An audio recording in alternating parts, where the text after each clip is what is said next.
2026 সালের এপ্রিলের প্রথমার্ধে যে কোনো দিন জাতীয় নির্বাচন অনুষ্ঠিত হবে বলে জানিয়েছেন অন্তর্বর্তীকালীন সরকারের প্রধান উপদেষ্টা ড. মোহাম্মদ ইউনূস।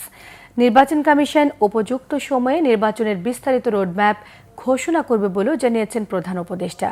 আগামী জুলাইয়ে তৈরি হতে যাওয়া জুলাই সনদ সহ সংস্কার প্রশ্নে যে ঐক্যমত্য প্রতিষ্ঠিত হয়েছে তা কোনো প্রকার কাটছাঁট ছাড়াই সংসদের প্রথম অধিবেশনে যেন অনুমোদন করে রাজনৈতিক দলগুলোর কাছে সে অঙ্গীকার আদায় করে নেওয়ার জন্য দেশবাসীর প্রতি আহ্বান জানান প্রধান উপদেষ্টা।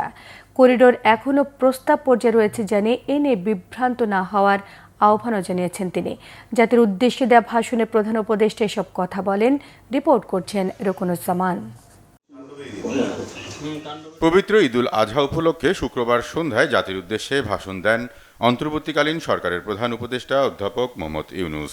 দেশবাসীকে জানান পবিত্র ঈদুল আজহার শুভেচ্ছা।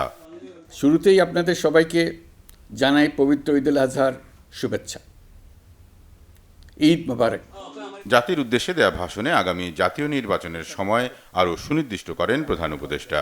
2026 সালের এপ্রিলের প্রথমার্ধে এই নির্বাচন অনুষ্ঠিত হবে বলে জানান অধ্যাপক ইউনূস। বিচার, সংস্কার ও নির্বাচন সংক্রান্ত চলমান সংস্কার কার্যক্রম পর্যালোচনা করে আমি আজ দেশবাসীর কাছে ঘোষণা করছি যে আগামী জাতীয় নির্বাচন 2026 সালের এপ্রিলের প্রথমার্ধের যে কোনো একটি দিনে অনুষ্ঠিত হবে। এই ঘোষণার ভিত্তিতে নির্বাচন কমিশন উপযুক্ত সময়ে আপনাদের কাছে নির্বাচনের বিস্তারিত রোডম্যাপ প্রদান করবে। আমরা এমন নির্বাচন চাই যা দেখে অভ্যুত্থানের শহীদদের আত্মা তৃপ্তি পাবে, তাদের আত্মা শান্তি পাবে। আমরা চাই আগামী নির্বাচনে সবচেয়ে বেশি ভোটার, সবচেয়ে বেশি প্রার্থী ও দল অংশ নেক। এটা সবচেয়ে অবাধ, সুষ্ঠু ও নিরপেক্ষ নির্বাচন হিসেবে জাতির কাছে স্মরণীয় হয়ে থাকুক। জুলাইয়ের আকাঙ্ক্ষা বাস্তবায়নে জুলাই সনদ আগামী মাসেই প্রস্তুত হওয়ার কথা জানান প্রধান উপদেষ্টা। জুলাই সনদ ও সংস্কার প্রশ্নে যে ঐক্যমত্য প্রতিষ্ঠিত হয়েছিল, নির্বাচনের পর সংসদের প্রথম অধিবেশনেই তা কাটছাঁট ছাড়াই পাশের জন্য রাজনৈতিক দলগুলোর কাছে অঙ্গীকার আদায়ের জন্য দেশবাসীর প্রতি আহ্বান জানান প্রধান উপদেষ্টা। আগামী জুলাই মাসেই সকল রাজনৈতিক দলের ঐকমত্যের ভিত্তিতে একটি জুলাই সনদ প্রস্তুত করে আমরা জাতির সামনে উপস্থাপন করতে পারব বলে আশা করছি। এই জুলাই সনদ হলো একটি প্রতিশ্রুতি, একটি জনকল্যাণমুখী রাষ্ট্র নির্মাণের জন্য সংস্কার কমিশন যে প্রস্তাবগুলো দিয়েছে সেগুলোর মধ্য থেকে রাজনৈতিক দলগুলো যে কয়টিতে একমত হয়েছে তার তালিকা থাকবে এই সনদে। জুলাই সনদে স্বাক্ষর করে তারা জাতির কাছে সেগুলো বাস্তবায়নের অঙ্গীকার করবে। চট্টগ্রাম বন্দর ব্যবস্থাপনা বিশ্বের অভিজ্ঞ ও সেরাদের হাতে দেওয়ার বিষয়ে সরকারের স্পষ্ট অবস্থানের কথাও জানান প্রধান উপদেষ্টা।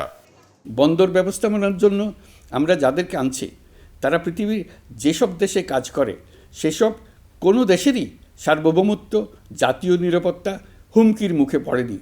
আমি দেশবাসীর প্রতি আহ্বান জানাই, আপনারা নিজেদেরকে ভিত্তিহীন বিরোধিতা এবং অপপ্রচারের শিকার হতে দেবেন না। অন্তর্বর্তীকালীন সরকারের বন্দর ব্যবস্থাপনার উদ্যোগে আপনাদের দৃঢ় সমর্থন অব্যাহত রাখুন। যারা বিরোধিতা করছে তাদের প্রতিহত করুন। করিডোর বিষয়ে সরকারের অবস্থান পরিষ্কার করেন অধ্যাপক ইউনূস। জাতিসংঘের মহাসচিব গত মার্চ মাসে ঢাকা সফরকালে রাখাইন রাজ্যে মানবিক বিপর্যয়ের মোকাবেলার জন্য একটি ত্রাণ চ্যানেলের প্রস্তাব করেছিলেন। তিনি বলেছিলেন এই প্রস্তাবটি রোহিঙ্গাদের প্রত্যাবাসনে সহায়ক হবে। বিষয়টি প্রস্তাব পর্যায়ে রয়ে গেছে। আমরা লক্ষ্য করেছি রাখাইনের জন্য বাংলাদেশ করিডোর দিয়ে দিয়েছে বলে একটা অপপ্রচার চালানো হচ্ছে। আমি সুস্পষ্টভাবে বলছি, এটা সর্বৈব মিথ্যা। এটা চিলে কান নিয়ে যাওয়ার গল্প। যারা অসত্য কল্পকাহিনী বানিয়ে বাংলাদেশের মানুষকে ক্রমাগত বিভ্রান্ত করে অশান্তি সৃষ্টিতে নিয়োজিত, এটা তাদেরই শিল্পকর্ম।